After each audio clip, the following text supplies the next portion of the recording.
Pour de nombreux participants au débat de l'IFRI, avec 60% de la population mondiale et le centre de gravité économique de la planète, la zone Indo-Pacifique suscite les convoitises, en particulier de la Chine. Encouragée par l'inconstance des États-Unis de Donald Trump, la présence financière et militaire croissante de Pékin inquiète plusieurs pays de la région, comme entre autres le Japon, l'Inde et l'Australie. La Chine est le mammouth de la région. Sa puissance et son influence sont énormes. Elle veut faire graviter la région autour d'elle. Pour y faire face, les coopérations locales se renforcent. La France souhaite même un axe.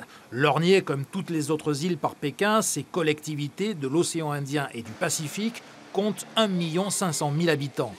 Une présence française stable, appréciée par Canberra, avec qui Paris partage sa plus grande frontière maritime. Chacun des deux pays borde les deux océans. La France et l'Australie ont tout à fait vocation à petit se consolider dans l'ensemble de la région et influencer les différents acteurs quels qu'ils soient pour faire de cet axe Indo-Pacifique quelque chose qui soit en phase avec les intérêts d'abord français et australiens.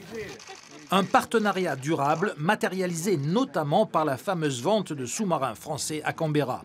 Les territoires ultramarins devraient eux aussi bénéficier de l'importance grandissante pour Paris de la zone Indo-Pacifique et y accroître leurs échanges. Les territoires d'outre-mer qui y sont présents eux-mêmes deviennent des centralités dans la géopolitique mondiale de l'espace français, ce fameux archipel France. Avec Clipperton et les terres australes et antarctiques, ces îles représentent 93% de la zone économique exclusive maritime française, qui est la deuxième au monde.